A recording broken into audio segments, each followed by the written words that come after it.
Hello मेरे प्यारे बच्चे लोग. Now we are going to start our next topic, the next kingdom, that is Protista. The kingdom Protista. In the previous lectures, we had started about the kingdom Monera.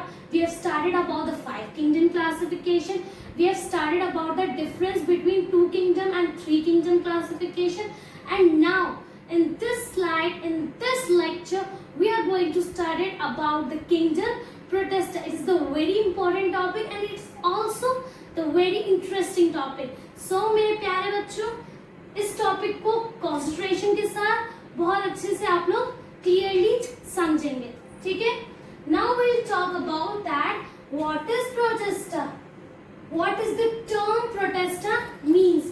The term Protista was first given by the scientist Ernest Haeckel. Who had given the term Protista? The Protista was given by Ernest Haeckel. जैसे कि 2 kingdom classification में हुआ था कि plants और animals को अलग अलग डाल दिया और जो बीच के जिनके बारे में कुछ भी नहीं पता था 3 किंगडम क्लासिफिकेशन में अर्नेस्ट हैकेल ने उसको प्रोटेस्टा में डाल दिया, ठीक है? What is this Protista? Simple meaning, Protista is the link. It is the link between plants, animals and fungi.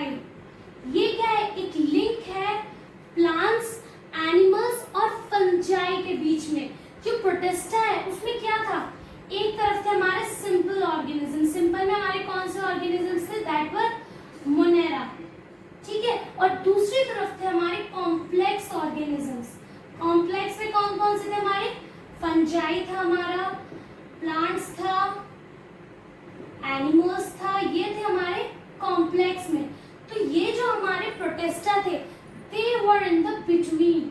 ये जो थे हमारे प्रोटेस्टा थे जो बिटवीन में थे, जो ना तो बिल्कुल सिंपल ऑर्गेनिजम्स थे ना ही प्रॉपर कॉम्प्लेक्स फॉर्म थे ऑर्गेनिजम्स के, ठीक है बच्चों?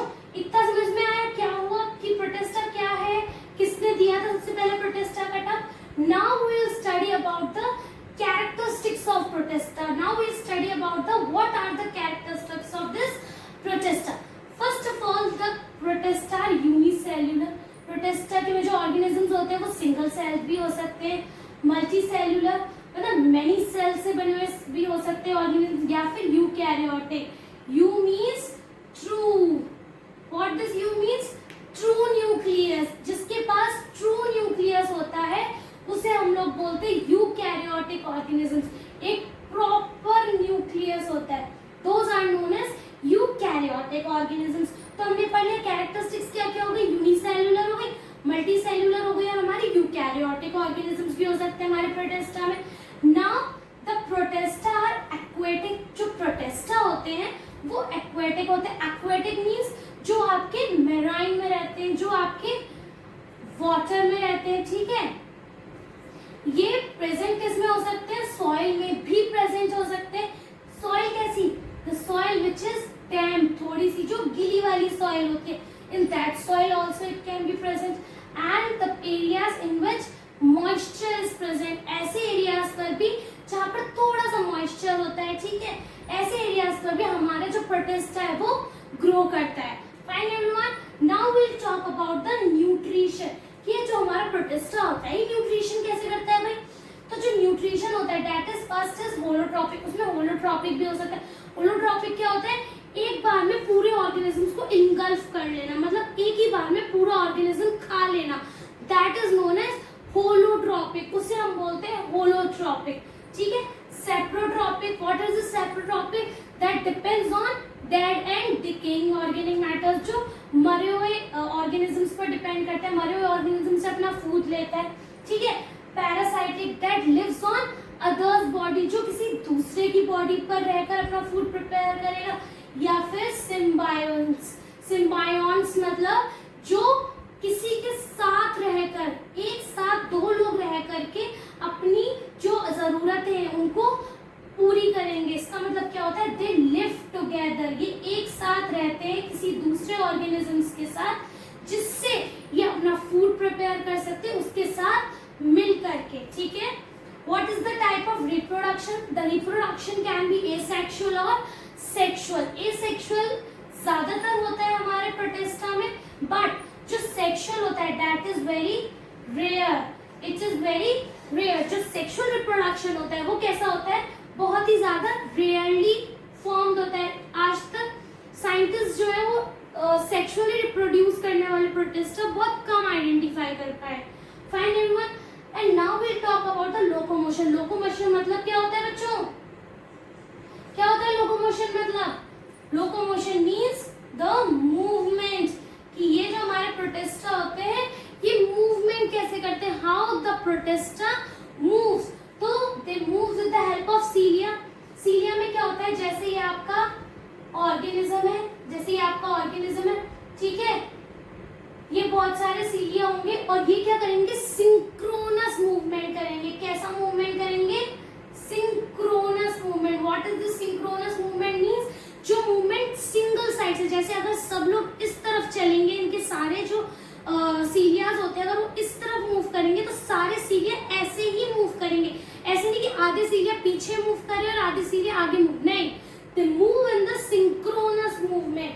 फ्लैजिला. फ्लैजिला मैंने आपको प्रीवियस वीडियो में, मोनेरा वाली वीडियो में बहुत क्लियर करेगी व्हाट इज फ्लैजिला, ठीक है. या फिर वो स्यूडोपोडिया की हेल्प से करेंगे. जैसे ये आपके अमीबा में वॉल होती है ऊपर स्यूडोपोडिया, ये क्या करती है, ये साइटोप्लाज्म की तरह मूव करती है, उसको हम बोलते हैं स्यूडोपोडिया. इस स्यूडोपोडिया की हेल्प से, इस स्यूडोपोडिया की हेल्प से जो मूवमेंट होता है that is known as pseudopodic movement.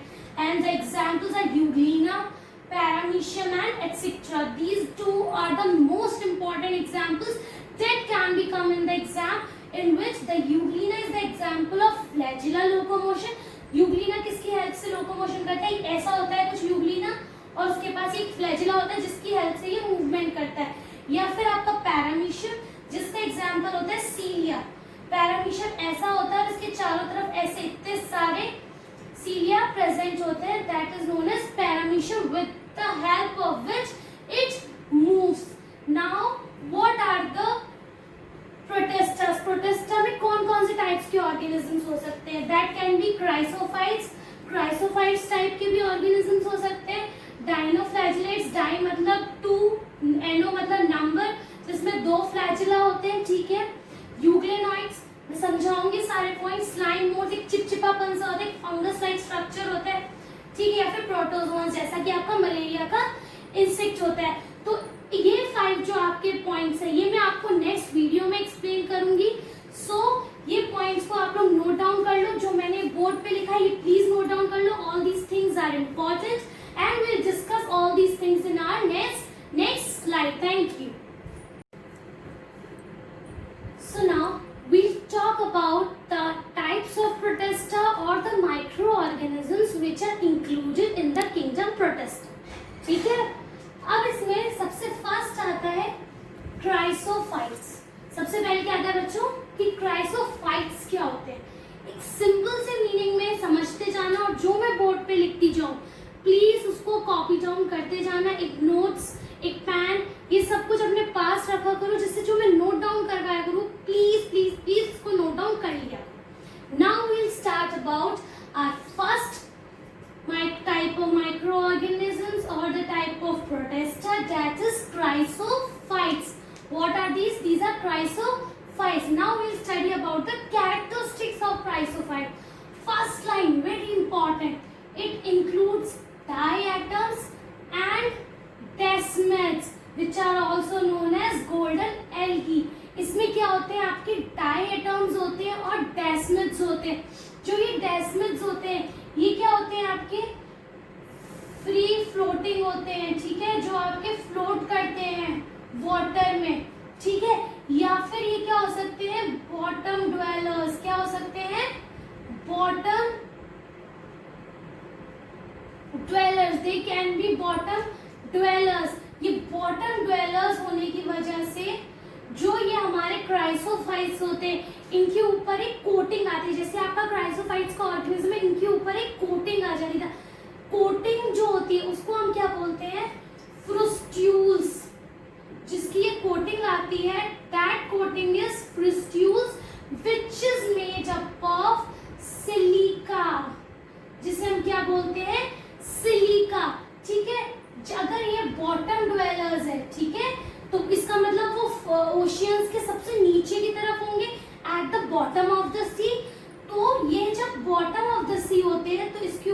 Pressure लगता है बहुत ज्यादा, अर्थ का प्रेशर, जो पूरा वाटर का प्रेशर इतना ज्यादा लगता है, and it is known as डायटोमेशियस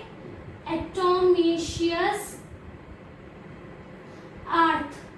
इसीलिए हम इसको बोलते हैं डायटोमेशियस अर्थ। और इतना प्रेशर इसके ऊपर लगने की वजह से, इतना प्रेशर इस पर अप्लाई होने की वजह से, this much pressure, it converts into the petroleum. That is why we can call chrysophytes as the chief producers। हम इनको chief producers भी कहते हैं। क्यों? Because in the oceans it forms petroleum। इतना ज्यादा high pressure होने की वजह से, this is very important word, fristules, formation of fristules, a covering of silica। Silica की कवरिंग की वजह से बहुत सारे बेनिफिट्स होते हैं, जो मैं भी आपको धीरे धीरे एक एक पॉइंट करके इजी समझाऊंगी। लेकिन प्लीज ये याद रखना कि ये बॉटम ड्वेलर्स होते हैं, फ्री फ्लोटिंग होते हैं, उसके बाद ये फ्रुस्ट्यूल्स का फॉर्मेशन करते हैं, सिलिका की आउटर कवरिंग होती है, और फॉर्म करते हैं डायटोमेशियस अर्थ का, because it is present in the bottom of the oceans and converts into the useful component that is petroleum. Petroleum, these are aquatic, marine में होते हैं, fresh water में होते हैं, ठीक है, पानी में रहने वाले होते हैं, मैंने अभी बताया, free floating होते हैं। then indestructible cell wall, जो इनकी cell wall होती है, जो ऊपर की cell wall होती है ना ऑर्गेनिज्म की, वो indestructible होती है। क्यों? because of the presence of silica, due to the presence of silica, जो इनकी cell wall होती है वो क्या हो जाती है हमारी इनडिस्ट्रक्टेबल। ये इजीली टूटती नहीं। क्यों? क्योंकि सोचो कितनी ज्यादा हार्श कंडीशन में भी ये इजीली रह सकती है। ओशन के नीचे कितनी हार्श कंडीशन है, ना प्रॉपर एयर है ना कोई भी चीज है, बट वो फिर भी रह रही है। तो इस किसकी वजह से? Due to the presence of silica. Fine everyone. Now the photosynthesis. क्या हुआ ना कि कुछ साइंटिस्ट ने बोला कि जो क्राइसोफाइट्स वाले ऑर्गेनिजम्स हैं, ये डायटोमेशियस वाले ऑर्गेनिजम्स हैं, जो वो ऑर्गेनिजम्स हैं उनको हम लोग ये फोटोसिंथेसिस करते हैं, ठीक। जो क्राइसोफाइट्स ऑर्गेनिजम्स हैं, दे डू फोटोसिंथेसिस, वो फोटोसिंथेसिस करते हैं। That means the presence of chlorophyll is there. इसके अंदर क्या होता है? हमारा क्लोरोफिल होता है, ठीक है बच्चों। क्लियरली सुनना, गड़बड़ हो सकती है, ठीक है। ये क्लोरोफिल प्रेजेंट होता है। तो साइंटिस्ट ने क्या बोला कि क्लोरोफिल प्रेजेंट है, फोटोसिंथेसिस कर सकते हैं। तो एक साइंटिस्ट ने बोला कि हम लोग इसको फोटोसिंथेटिक प्रोटेस्टा भी बोल सकते हैं। क्या बोल सकते हैं? फोटोसिंथेटिक प्रोटेस्टा भी बोल सकते हैं। सॉरी।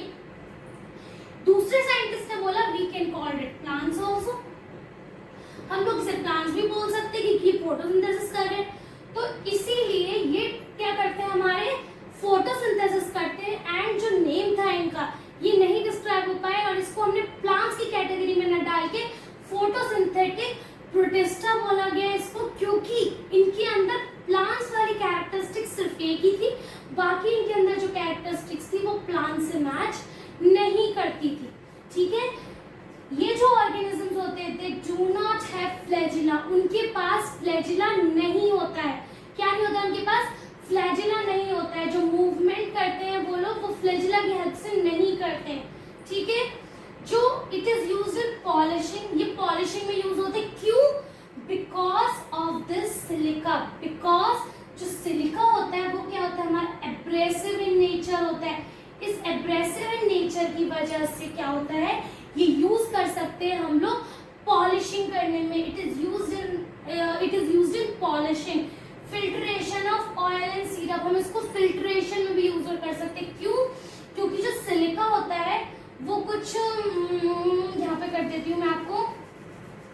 जो सिलिका होता है जैसे ये है, इसमें एक ऐसी जाली जैसी होती है, ठीक है, जो हेल्प करती है फिल्ट्रेशन करने में किसका? ऑयल्स एंड सिरप्स का।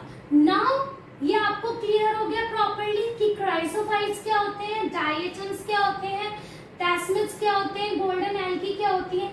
Now we will talk about the Second point, that is dinoflagellates. What is this? This is dinoflagellates. What is this? What are the characteristics of this dinoflagellate? ये structure देखने में कैसा लग रहा है? एकदम hard सा स्ट्रक्चर लग रहा है, बहुत एकदम बहुत स्ट्रॉन्ग सा स्ट्रक्चर, ठीक है। ये होता है हमारा डाइनोफ्लैजिलेट्स। जो डाइनोफ्लैजिलेट्स के ऊपर की जो कोटिंग होती है दैट इज वेरी स्टिफ। कैसी होती है? That is very stiff. वो बहुत ही ज्यादा हार्ड कवरिंग होती है, बहुत ज्यादा हार्ड कवरिंग होती है, ठीक है। वो एक स्ट्रॉन्ग कोट से बनी होती है जिसे हम बोलते हैं सेल्यूलर प्लेट्स। क्या बोलते हैं हम इसको? सेल्यूलर प्लेट्स से बनी होती है, सेल्यूलोज प्लेट्स से, ठीक है। जो ये आउटर कवरिंग होती है that is known as theca. Theca means a strong covering, एक बहुत स्टिफ सी कवरिंग, ठीक है। देन इसके अंदर टू फ्लैजेलास होते हैं। ये लिखा हुआ है di means two, number, ano means number and two flagellas, ठीक है। तो टू फ्लैजेला होंगे। एक फ्लैजेला जो ये ब्लैक से आपको दिख रहा है, this is one first flagella and this is our second flagella, the longitudinal and the latitudinal flagellas. This flagella is known as cingulum and this is known as sulcus. These are the names of the two flagellas which are present in the dinoflagellates. Now जो हमारे dinoflagellates होते हैं they are mostly marine. वो आपके marine भी हो सकते हैं या एंड आपके जो फोटोसिंथेसिस करते हैं, ठीक है। मैराइन मतलब फ्रेश वाटर में रह सकते हैं, एक्वेटिक होते हैं and they do the photosynthesis. उनके अंदर भी हमारा chlorophyll A and chlorophyll be present होता है। ये भी आपका एमसीक्यू बेस्ड क्वेश्चन है, ठीक है। ये जो आते हैं आपके जो डाइनोफ्लैजिलेट होती है बहुत जल्दी मल्टीप्लाई करते हैं, एकदम जल्दी जल्दी 2 से 4, 4 से 8, मतलब बहुत जल्दी जल्दी जल्दी जल्दी मल्टीप्लाई करते जाते हैं, ठीक है। तो इसीलिए ये क्या करते हैं, जब ये मल्टीप्लाई होते हैं तो रिलीज करते हैं टॉक्सिन्स को, हार्मफुल टॉक्सिन्स को, जो क्या करते हैं ये हमारे मैराइन में रहते हैं, ओशियंस में रहते हैं। तो जब ये हार्मफुल टॉक्सिन्स रिलीज करते हैं तो वो क्या होता है, वो मिक्स हो जाता है आपके सी के साथ and it cause the red tides, ठीक है। और वो जब आपके सी के साथ मिक्स हो जाते हैं तो वो कॉज करता है रेड टाइड्स को। ये होती है गोनियोलॉक्स। ये कौन सा माइक्रो ऑर्गेनिज्म होता है? ये रेडिश ब्राउन कलर का पिगमेंट होता है जो कॉज करता है रेड टाइड्स को। और इसकी वजह से जो मैराइन फिशेस होती हैं, जो एक्वेटिक एनिमल्स होते हैं, that causes very harmful effects on their body. इसीलिए डाइनोफ्लैजिलेट्स में ये होती है रेड टाइड्स, जो एक डिजीज भी कह सकते हैं, या फिर जो ओशंस में एक पिगमेंट जैसा कलेक्ट होना, इसको हटाने के लिए हम लोग कुछ antibacterial, anti red tide infection वो ऐसे वैक्सीन वगैरह छिड़कते हैं जिससे ये जो है हमारे रेड टाइड्स ये ना हो सके और ये हमारे जो एक्वेटिक एनिमल्स पर उनको हार्म नहीं कर सके। तो ये थे आपके 2 टाइप्स के protista, chrysophytes and dinoflagellates. In the next slide, I'll talk about the next 3 protistas and till now it's completed for chrysophytes and dinoflagellates. So now students, we'll talk about our next topic, that is euglenoids. And this is our third topic, that is euglenoids. What are euglenoids? Simple सी बात है, euglenoids क्या है? मैंने आपको शुरू में भी बताया था, जिसके पास फ्लैजिला है, जो फ्लैजिला की हेल्प से मूवमेंट कर रहा है। सिंपल सी चीज है, ये क्या है? एक लिंक है क्या between plants and animals. It is the link between plants and animals. जैसे कि आपको ये डायग्राम दिख रहा है बहुत clearly, it is the diagram of Euglena. Clear everyone? In this diagram you are seeing these flagella. There are two flagella. This is the first flagella and this is the second flagella. There are 2 flagellas.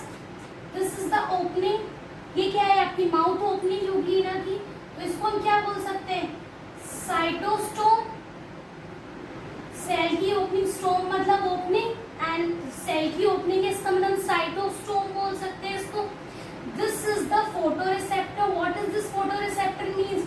Photo means light, receptor means जो light को catch करेगा, जिससे easily photosynthesis हो सके। Next, this is the flagella, I had told you, this is the nucleus, ठीक है, जिसमें जो ये हमारे सेल का न्यूक्लियस है। दीज आर द क्लोरोप्लास्ट, जो कि आपके कुछ यूग्लिनॉइड्स में होते हैं, जो बहुत हायर यूग्लिनॉइड्स होते हैं। In that only this chloroplast is present as a chlorophyll pigment, ठीक है। ये आपका स्टोर्ड पॉलीसेकेराइड, जहाँ पे आपका फूड जो होगा स्टोर्ड होगा, that area is known as stored polysaccharide. Then these are the vacuoles, ठीक है, जो हायर यूग्लिनॉइड्स होंगे उसमें फूड जो होगा वो वैक्यूल्स में स्टोर्ड होगा। Then this is pigment shield, जो आपके सेल को प्रोटेक्ट करके रखेगा फ्रॉम द आउटर एनवायरनमेंट, ठीक है। उसके बाद ये जो हमारी लाइन है, ये जो हमारा फ्लैजिला, ये आगे तक बढ़ेगा, जिससे जो हमने फूड खाया है, जो यूग्लिना ने फूड खाया है, ठीक है, हमने ने जो यूग्लिना ने फूड खाया है, वो आगे जाके कहीं पे स्टोर तो होगा, कहीं पे जाएगा तो उसे एक साथ कलेक्ट तो होगा। That area is known as, उसको हम क्या बोल सकते हैं, साइटोफेरिंक्स। क्या बोल सकते हैं उसको, साइटोफेरिंक्स। So this is the diagram of Euglena, and this whole diagram tells us about how Euglena work, how Euglena reproduce, and how Euglena intake the food. And this point link between, जो हमारा Euglena होता है इसके पास भी एक आई spot होता है। क्या होता है, आई स्पॉट होता है, जिससे ये इजीली कैच कर सके कि अच्छा ये फोन यहाँ पे लाइट आ रही है, तो इजीली लाइट को कैप्चर कर सके। इसीलिए क्या है, लिंक है एक प्लांट्स और एनिमल्स का, ठीक है। इसके अंदर सेल वॉल जो होती है वो एब्सेंट होती है, इसमें सेल वॉल नहीं होती है, no cell wall is present. Cell wall की जगह पे एक प्रोटीन रिच लेयर होती है, टाइप ऑफ लेयर होती है, जिसको हम क्या बोलते हैं, दैट इज नोन एज पैलिकल, और जो क्या करती है, फ्लेक्सिबिलिटी देती है एंड स्टिफनेस देती है। क्या देती है, फ्लेक्सिबिलिटी देती है हमारी यूग्लिना को, और स्टिफनेस देती है। नेक्स्ट, इसमें आपको टू फ्लैजिलास दिख रहे हैं, a short one and a long one. ये कहाँ पे होते हैं, आपके फ्रेश वाटर में होते हैं। And it can do autotrophic and heterotrophic nutrition. How, autotrophic और हीटरोट्रॉपिक न्यूट्रिशन कैसे कर सकता है यूग्लिना, जैसे अगर ये वाटर के अगर सरफेस पे है यूग्लिना, तो इजीली लाइट को कैच करेगा और अपना फूड प्रिपेयर कर लेगा। लेकिन अगर हमारा यूग्लिना वाटर के नीचे है, तो वो क्या करेगा, दूसरों पर डिपेंड रहेगा अपने फूड के लिए। तो इतना क्लियर हो गया कि यूग्लिनॉइड्स क्या होते हैं, एक लिंक है बिटवीन प्लांट्स एंड एनिमल्स का। सेल वॉल एब्सेंट होती है, सेल वॉल की जगह पर एक लेयर प्रेजेंट होती है, जिसको हम बोलते हैं पैलिकल, जो फ्लेक्सिबिलिटी एंड स्टिफनेस देती है। दो फ्लैजिलास होते हैं, one short and one long, जो फ्रेश वाटर में होती है। फ्रेश वाटर के अगर ऊपर की तरफ है तो autotrophic nutrition, and if the euglena is under the water then it will be heterotrophic nutrition. Now we will talk about fourth kind of protista, that is slime moulds. Simple सा slime मतलब होता है चिपचिपा, जो चीज चिप सी है, that is known as slime, उसे हम बोलते हैं स्लाइम। सिंपल सी चीज है, जो बिल्कुल एकदम थोड़ा चिपचिपा जैसा लगता है आपको surface, that surface is known as slime, ठीक है। जैसे कि आपका ये सरफेस है, ठीक है, इसके ऊपर ये जो आपको बॉडी दिख रही है, that body is known as fruity body. क्या बोलते हैं इसको आप लोग, that body is known as fruity body. This body is known as fruity body. And जो फ्रूटी बॉडी सारा न्यूट्रिशन गेन करेगी, सारा अपना फूड प्रिपेयर करेगी, वो कहाँ पर स्टोर करेगी, that it will store in the base, जिसको हम बोलते हैं थैलेकॉइड बेस। क्या बोलेंगे हम इसको, थैलेकॉइड बेस, जहाँ पे ये सारा अपना फूड जो है स्टोर करेगी, ठीक है। जो हमारा स्लाइम मोल्ड होता है, that will do the saprophytic nutrition. तो सेप्रोफाइटिक न्यूट्रिशन करता है जो डेड एंड डिकेइंग ऑर्गेनिजम्स पे डिपेंड करते हैं। जैसे आपने देखा होगा, जब बहुत सारा लीव्स कलेक्ट करते हो और उसको कहीं कोने में डाल देते हो, ठीक है, तो उसके ऊपर थोड़े दिनों बाद अगर हल्का सा मॉइस्चर आने लगेगा तो क्या होगा, एक चिप सी लेयर हो जाती है, that is known as slime moulds. जब एक फेवरेबल कंडीशन में इस तरीके का पूरा एक सरफेस बनने लगता है, जैसे आपका प्लाज्मोडियम है, इसके ऊपर ऐसे बहुत सारी फ्रूटी बॉडीज आने लगती है, that is known as plasmodium, उसको हम बोलते हैं plasmodium. And these fruity bodies are due to the aggregation, क्योंकि एक फेवरेबल कंडीशन में इस फ्रूटी बॉडी के ऊपर एग्रीगेशन हो जाता है, और जब अनफेवरेबल कंडीशन होती है तो जो ये स्पोर्स होते हैं, जो यहाँ पे फ्रूटी बॉडीज है, ये क्या होती है, डिस्ट्रप्ट हो जाती है, टूटती है, और इसमें से स्पोर्स बाहर निकलते हैं, and these spores are manageable to live in the favourable condition. ये स्पोर्स क्या होते हैं, छोटे छोटे स्पोर्स है, ये खुद से एक फेवरेबल कंडीशन में रहने के लायक होते हैं, ये बहुत सारी जगह पर इजीली रह सकते हैं एक हार्श कंडीशन में भी। तो ये था आपका स्लाइम मोल्स और ये हमारा euglenoids. In the next slide we will talk about the next organism, about the protozoa.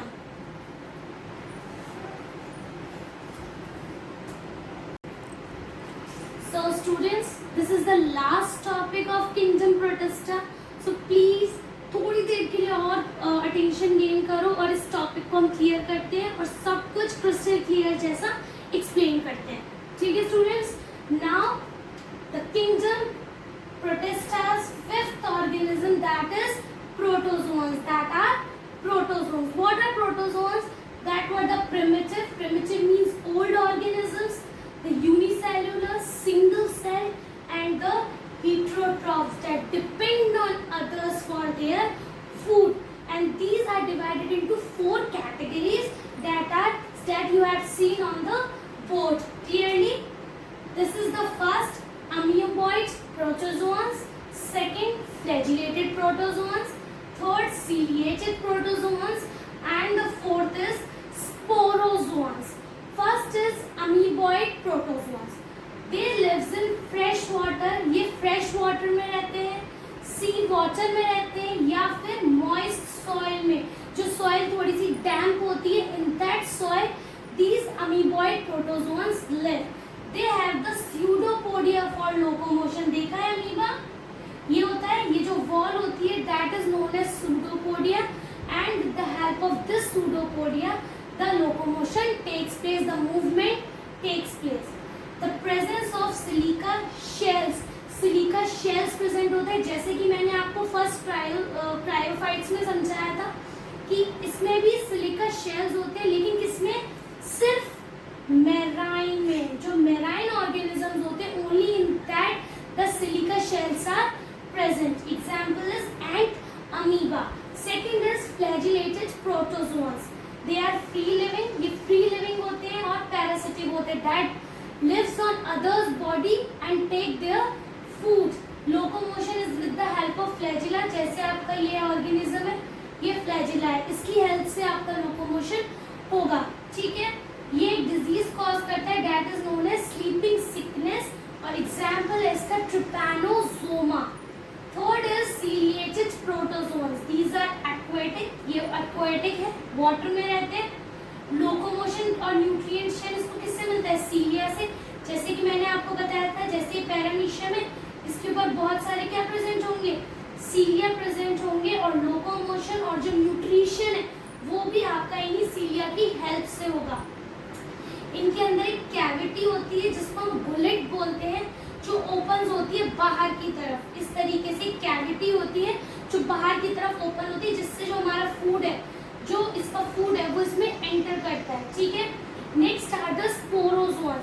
Sporozoa में एक इन्फेक्शियस स्पोर स्टेज होती है इनकी लाइफ साइकिल में, जो क्या कॉज करती है, that causes the harmful disease, that is malaria. आप लोग सबको पता होगा मलेरिया के बारे में. एक स्मॉल सा इंसेक्ट होता है, ठीक है, वो क्या करता है, प्रोटोजोआ को लेके आता है, दैट इज स्पोरोजोआस, एंड कॉज करता है malaria, and that Plasmodium vivax, जो आपके ऑर्गेनिज्म का नाम होता है, जो एग्जाम्पल होता है, that example is Plasmodium vivax. ठीक है, तो ये चैप्टर आज आपका इस टॉपिक के साथ क्लियर होता है, खत्म होता है. इन the next topic, in the next slide will talk about the next topic, the next kingdom, that is fungi. So please learn this topic, and please, if you like my channel, don't forget to like, share and subscribe. Thank you so much.